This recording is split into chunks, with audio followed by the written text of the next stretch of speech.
بسم الله الرحمن الرحيم يا أيها المدثر قم فأنذر وربك فكبر وثيابك فطهر والرجز فاهجر ولا تمنن تستكثر ولربك فاصبر فإذا نقر في الناقور فذلك يومئذ يوم عسير على الكافرين غير يسير ذرني ومن خلقت وحيدا وجعلت له مالا ممدودا وبنين شهودا ومهدت له تمهيدا ثم يطمع أن أزيد كلا إنه كان لآياتنا عنيدا سأرهقه صعودا إنه فكر وقدر فقتل كيف قدر ثم قتل كيف قدر ثم نظر ثم عبس وبسر ثم أدبر واستكبر فقال إن هذا إلا سحر يؤثر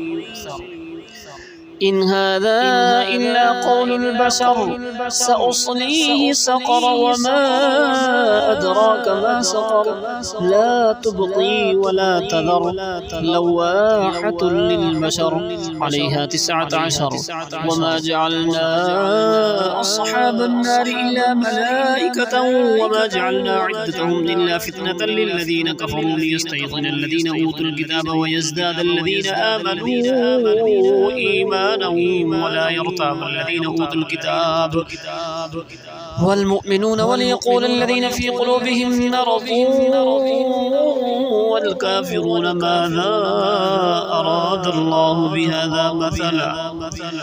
كذلك يضل الله من يشاء ويهدي من يشاء وما يعلم جنود ربك إلا هو وما هي إلا ذكرى للبشر كلا والقمر والليل إذ أدبر والصبح إذا أسفر إنها لإحدى الكبر نذيرا للبشر لمن شاء منكم أن يتقدم ويتأخر كل نفس بما كسبت رهينة إلا أصحاب اليمين في جنات يتساءلون عن المجرمين ما سلككم في سقر قالوا لم نك من المصلين ولم نك نطعم المسكين وكنا نخوض مع الخائضين وكنا نكذب بيوم الدين حتى أتانا اليقين فما تنفعهم شفاعة الشافعين فما لهم عن التذكرة معرضين كأنهم حمر مستنفرة فرت من قسورة بل يريد كل امرئ منهم أن يؤتى صحفا منشرة كلا بل لا يخافون الآخرة كلا إنه تذكرة فمن شاء ذكره وما يذكرون إلا أن يشاء الله هو أهل التقوى وأهل المغفرة